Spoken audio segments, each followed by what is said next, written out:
So here's the thing. Being your authentic self, and not everybody is for everybody. Oh God, yeah, right. I mean, let's face it, right? So for me, being my authentic self didn't mean that I could curse, and didn't mean whatever, and didn't mean I wasn't going to be intense. I am intense, and I'm intense because I am passionate about what I do. So I don't think it's intense. I think it's passion. That's how I look at it, right? And all of the people who sign up with me because of my passion. Mm-hmm. They sign up with me because I'm me. Hi, I'm Erin Marcus, former corporate executive turned entrepreneur and founder and CEO of Conquer Your Business. Welcome to the Ready Yet podcast. We're excited to bring you more than 100 episodes of interviews and insights designed to help entrepreneurs get the financial and emotional freedom they need in order to build a business and a life they're proud of.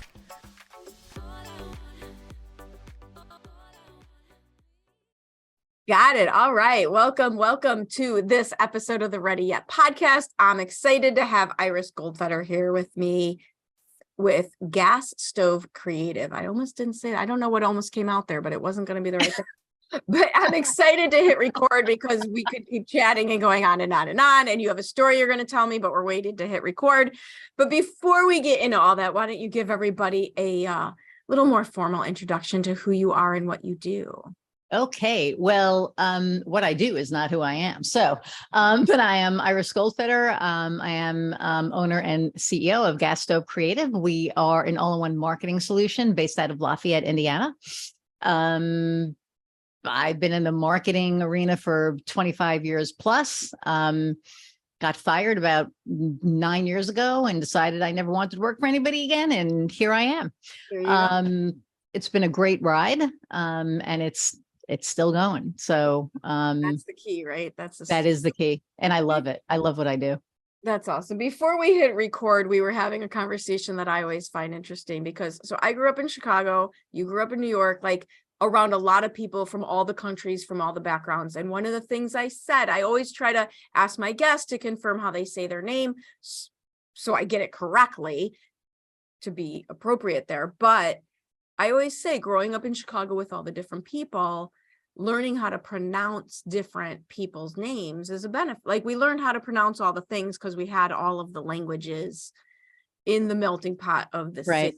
We were talking about your accent versus my accent because I don't have an accent. I don't know what you're talking about. So I have been told, I don't know what they're talking about, but I have been told that I have a reasonably strong Chicago accent, whatever the heck. I think it's like in the A's, and with in New York it's like with the R's and the O's, like, so coffee. I've been in the Midwest for I don't know, like 17, 18 years. So and we had the conversation. My mom said I will enunciate or die, so I learned how to pronounce my R's for the most part.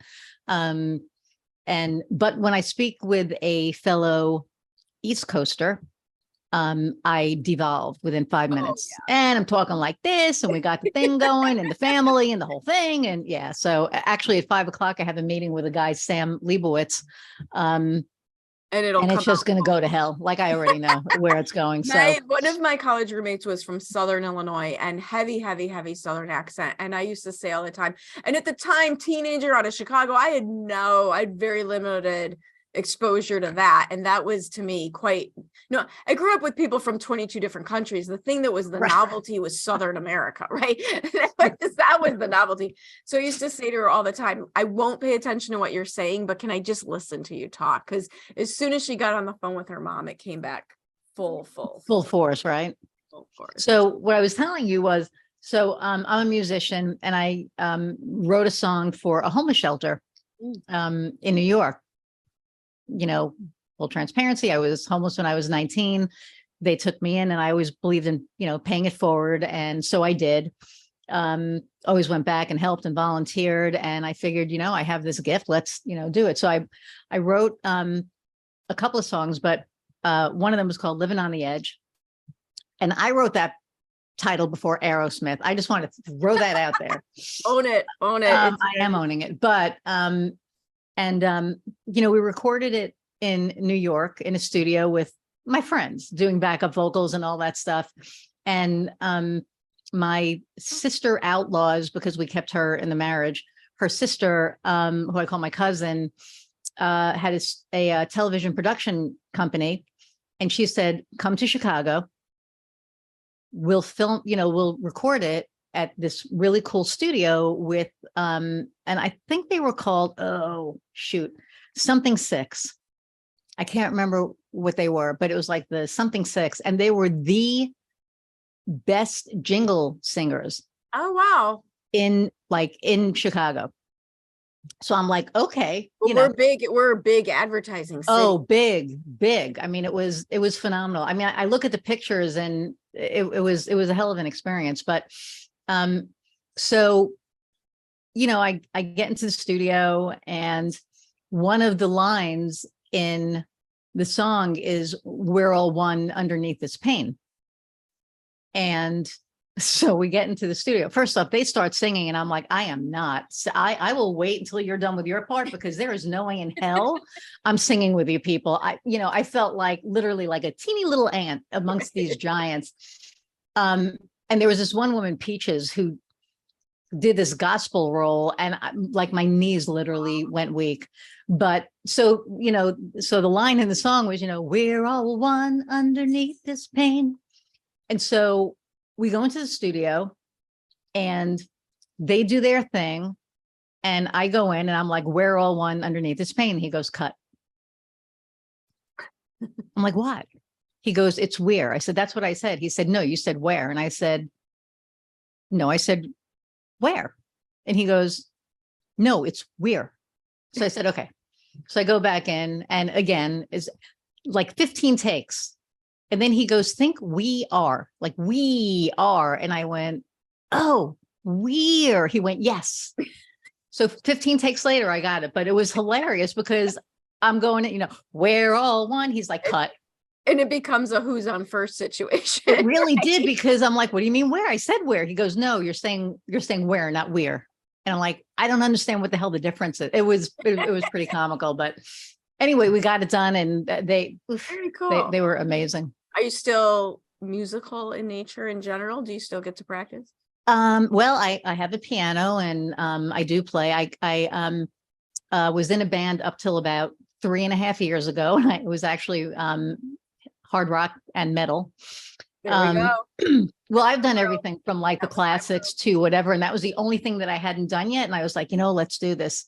But I quit, unfortunately, for political differences, and not because, to me, whatever you believe and whoever you vote for, that's none of my business. But when you start bringing it into practice and you start talking derogatorily, that's not my thing. So, that's a really good segue, because you mentioned you're a marketing agency, or all-in-one marketing. I also work heavily in marketing, as I'm helping my clients grow their businesses.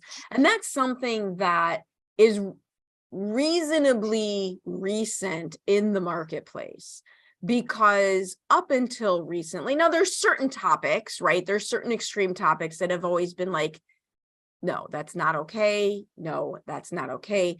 But right now, there's this situation where, because everybody knows everything about each other, everybody's screaming everything from the rooftops, or not everybody, but too many people. Mm-hmm. And like, because that's how things get solved, evidently, according to most people, which I find just absurd that people think that works. And we'll have that conversation off of here, and we'll be on this for like 4 hours. So, that's an effective use of your voice. Like right. There are effective uses of your voice. 100%. That is not it. Yeah.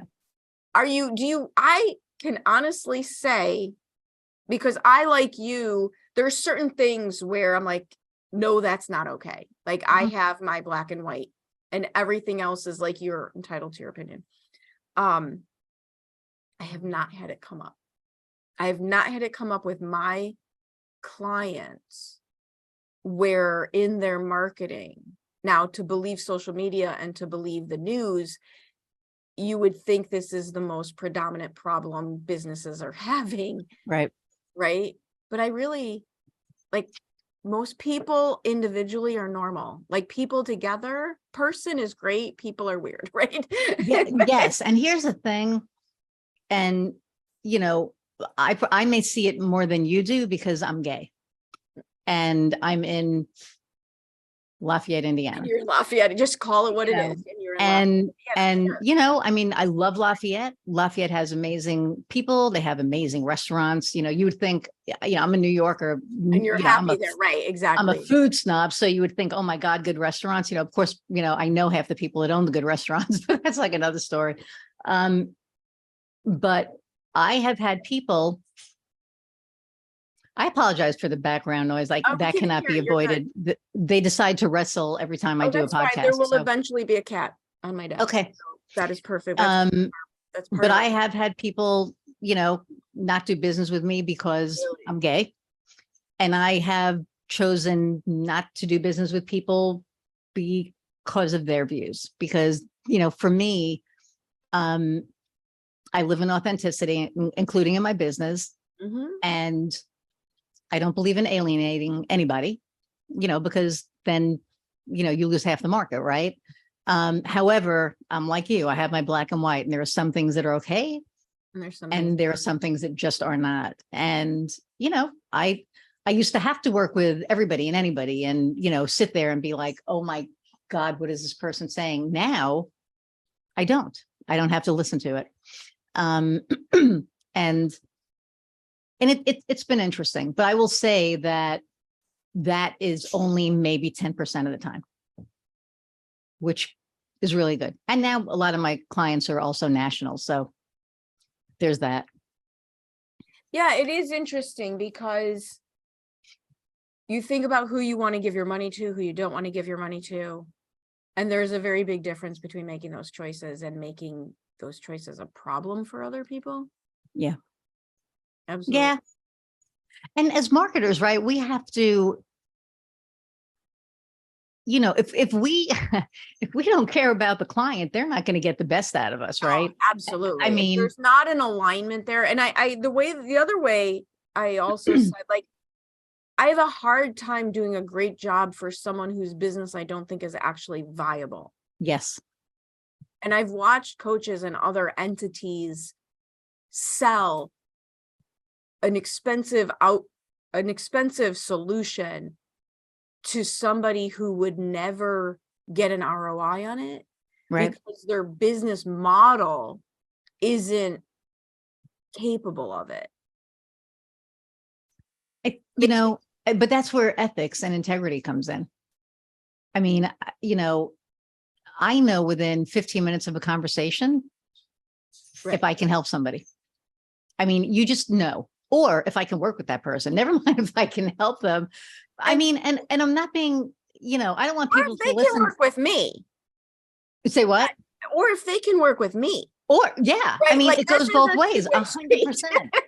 Right. And I don't want people listening to think like, oh my God, she's like an asshole. And, No, you know, because it's a total two-way street. There's yes, people who do not like me, don't like my style, don't like my approach.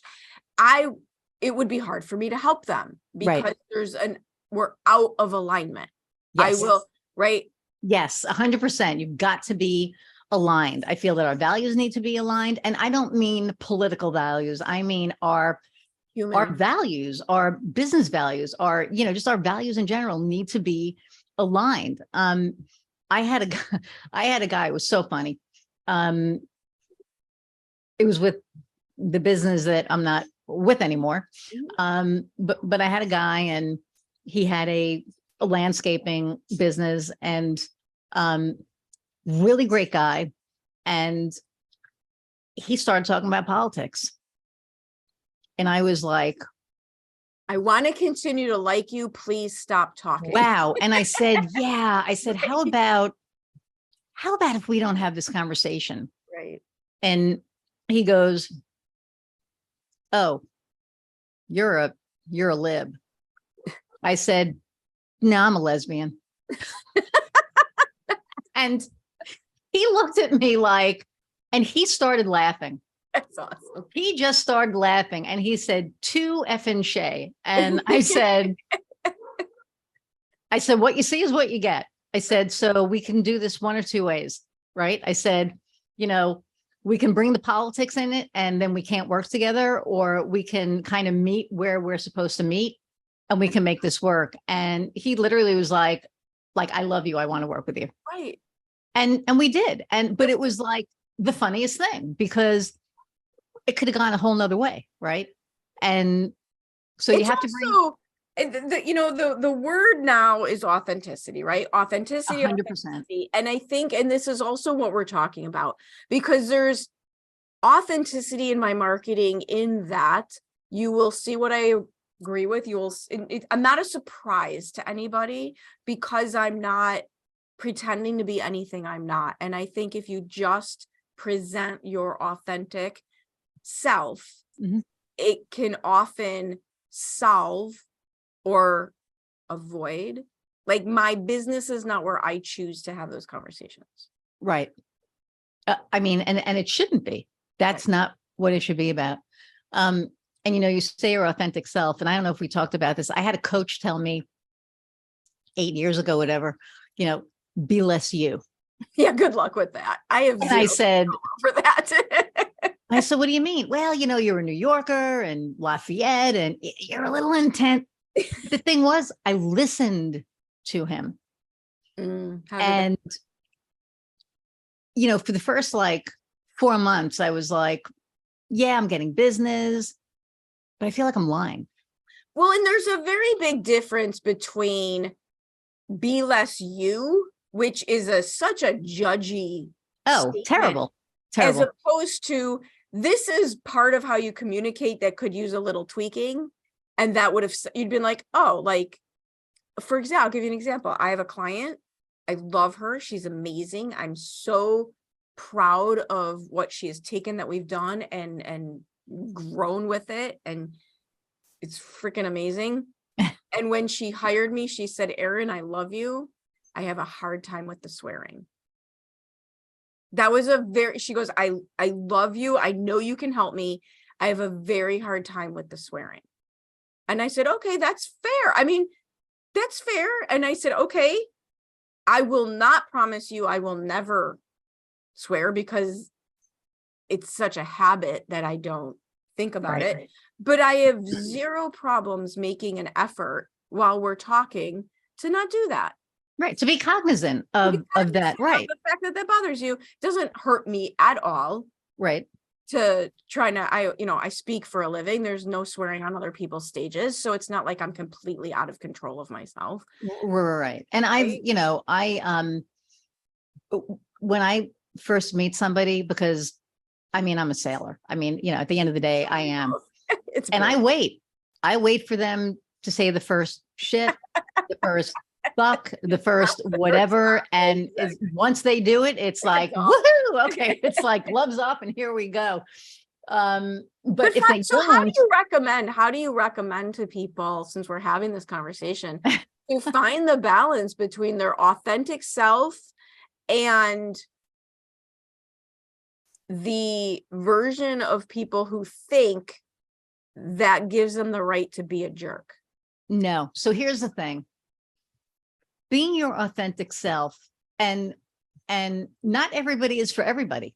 Oh God, yeah, right. Let's face it, right? So for me, being my authentic self didn't mean that I could curse, and didn't mean whatever, and didn't mean I wasn't going to be intense. I am intense, and I'm intense because I am passionate about what I do. So I don't think it's intense. I think it's passion. That's how I look at it, right? And all of the people who sign up with me because of my passion. They sign up with me because I'm me. I'm real. I will tell them something that they don't want to hear because they need to hear it. You know what I'm saying? They need to hear it. So if I don't tell them, I feel that I'm doing a disservice. Now, how that's delivered, right? I think that's part of it. But it's all about, I think, communication. My wife, we're 20 years and we're still learning communication there. We had a conversation last week and she said, I'm just letting you know. Nothing good comes after. I'm just letting you know. I was like, okay, noted. Now when I say something to her, she'll be like, yeah, well, you do that too. And I went, no. That's not what we do. And she just kind of looked at me, but we talked about it. And so but that's it. It's communicating, and it's communicating, but also being open to receiving the communication. Well, yeah. Like, communicating is two ways. I think there's people, if you're looking for a reason to be offended, it's very easy to find one. If you're looking for a reason for someone to be wrong, it's we're all wrong all the time. This is not a hard thing to find. Right? This is very easy to find where we're wrong. So where do you want to default? Do you default to giving someone the benefit of the doubt? I'll give you an example that was a big eye opener for me, with the idea of tipping in restaurants. And every now and then you get bad service, right? And so we're going to be right on. Go ahead. Choose to punish this person who gave you bad service with less of a tip. What if you approach that? You don't know their situation. Now, it's one thing if you go back and the same person is bad over and over and over again, but how do you know that that person isn't at work because they have no choice to be there when their kid is sick? Like, you don't know that that person isn't having the worst day of their life and has to be there anyway. What if you came with empathy instead of judgment? Right. So for me, there's a couple of sides of that coin, because I used to be in restaurant management. Yeah, that's the most terrifying business to me out of all the businesses in the entire country. The idea of having to carry hot food. Like, yeah, I've never done it. I've worked in a hot dog stand. Oh my God, I had to do it. It's terrifying. I had to help out one day, and I'm like walking around with this tray. I don't know how they do it. I do not know how those people. They like put it on their hand and they walk around and they swing it like, Here's my thing. If I sit on my ass and you bring me food, you are like the most amazing human. Yes. Well, but here's the thing. And I believe this. I used to have a tipometer, and the tip would start at 25%. And then depending on the service, it would either, and there's a reason why, because when you are in the service industry, yeah, you can have a bad day, but you can't, not that you can't show it, but you can't be rude. It's your bread and butter. Well, I'm not talking rude. I'm talking like. Oh, you mean like they're off or something? No, I mean, for that, I always give 20%. I mean, that's just my rule. I give 20%. If they're rude or, unattentive or inattentive in the way that, I'm sitting there for 40 minutes before they come back and ask if I want, a refill on my whatever, then that's an issue, because to me, they don't care that I'm there. There's, many restaurants that I've been in where they have been slammed. And within 10 minutes that, waiter or waitress came back and, came up, we're really busy. I'm sorry. Is there anything that you need? Having that awareness. I get that trust me, I get that that's their livelihood. And I know what they make, per hour, without tips. So in most places, so I get it. And I'm not one of those elite people that it's like, oh, well, you didn't treat me properly, so screw you, but if you're going to be rude, then, we're going to have a problem. I think I've only left 10% probably twice in my life. And we know I'm old. So, Love what you're learning here and interested in more? Check out conqueryourbusiness.com to get immediate access to all sorts of additional resources and stay updated on our upcoming training events. You know what, as I'm listening to all the different directions that our conversation is taking, I think the theme, connect as a human first. Oh, 100%. Right? Connect as a human first, whether you're working on your marketing in your business, whether you're talking to prospects and clients that don't align with all of your beliefs, whether you're in a situation where the other person is not delivering to your expectations. 99% of these situations can be resolved if you just start out, connect as a human first. I love that. I love that. And you're 100% right. And I don't think people think of it now because, God, it's so divisive.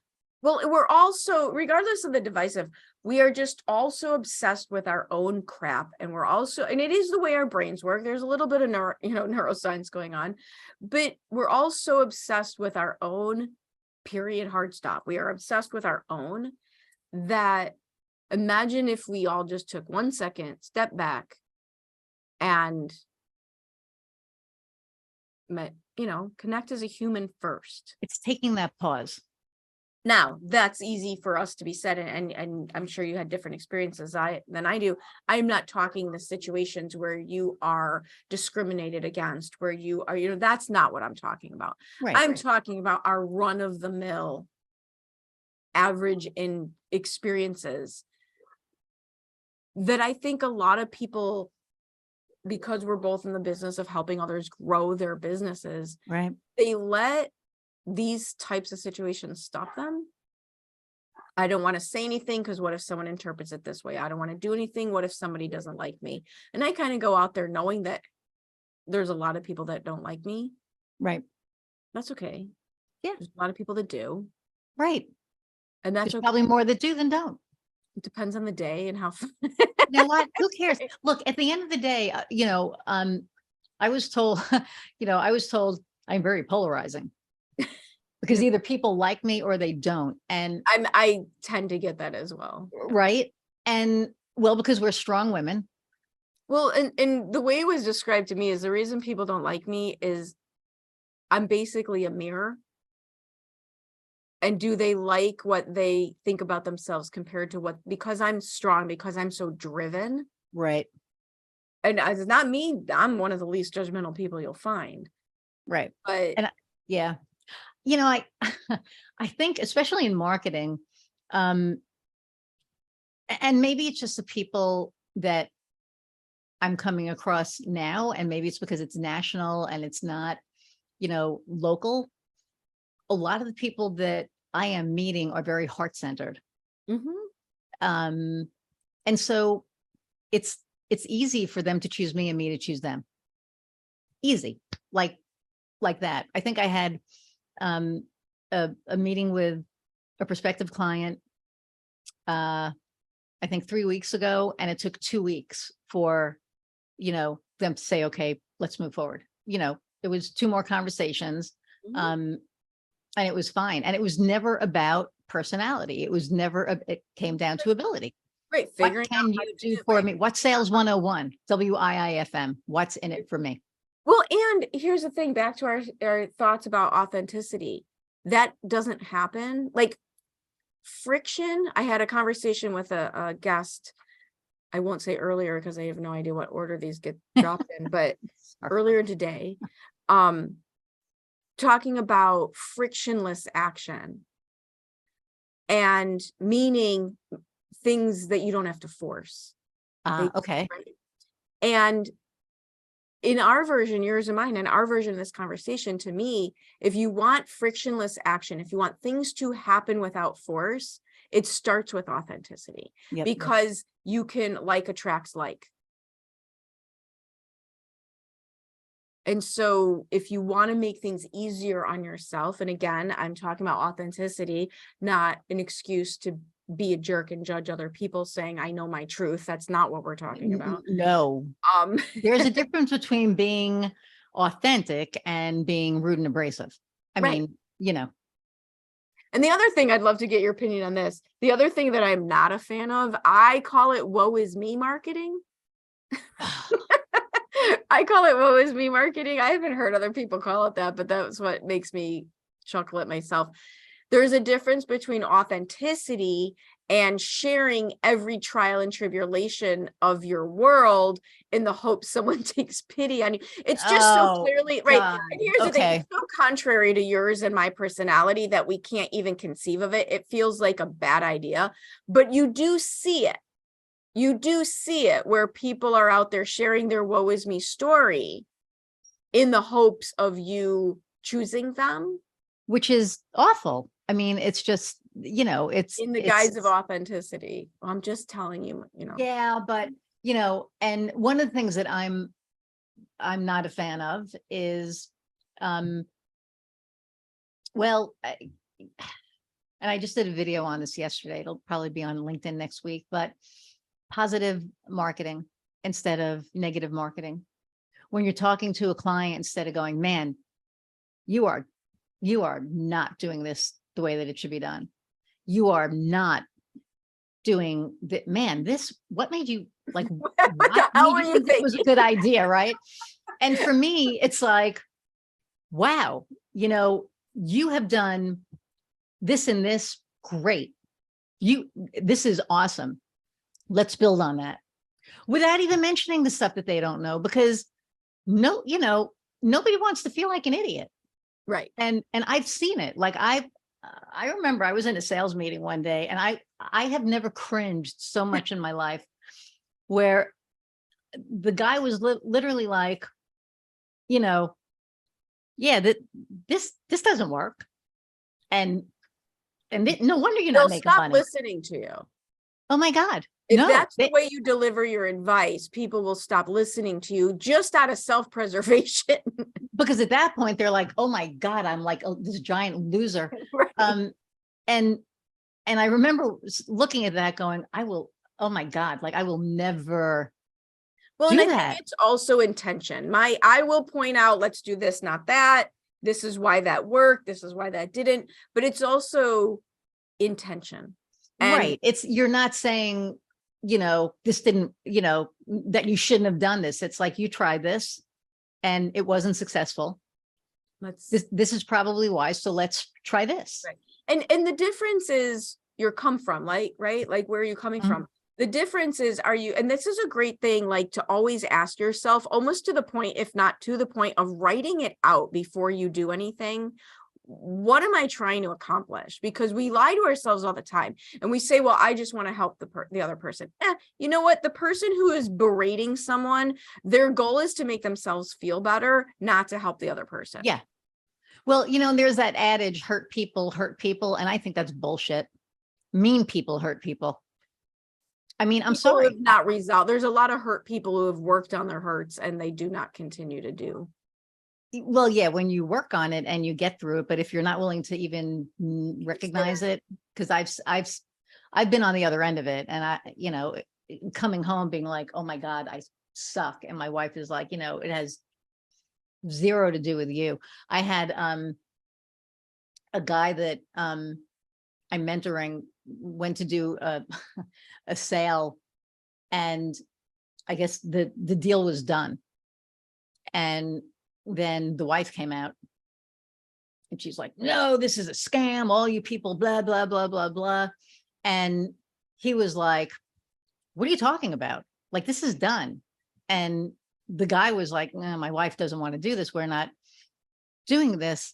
And he said, well, obviously you don't know your shit. I'm like, left.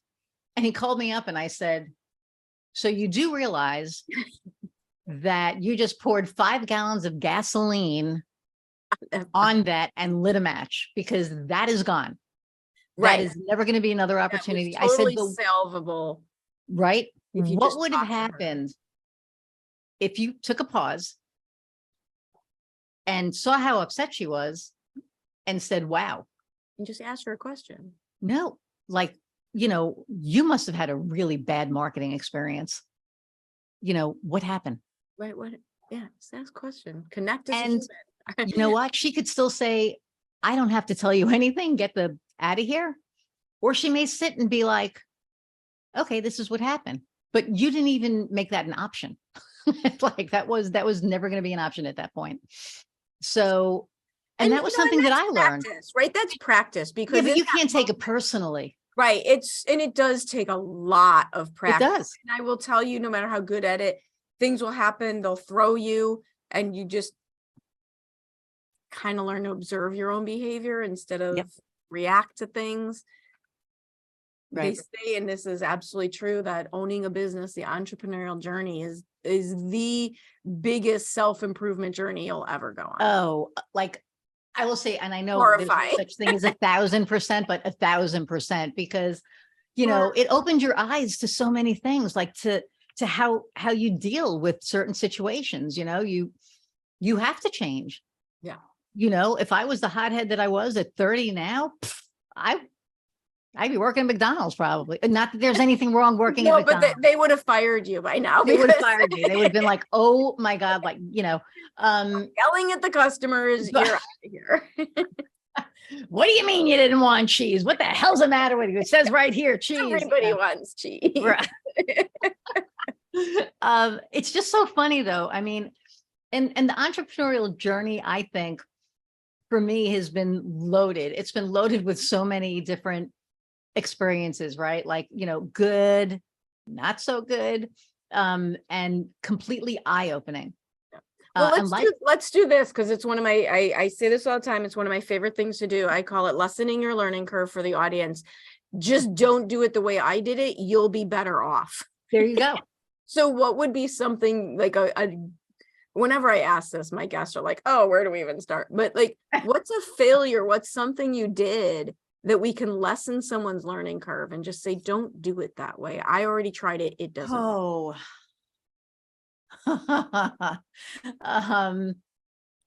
One particular thing comes to mind, but don't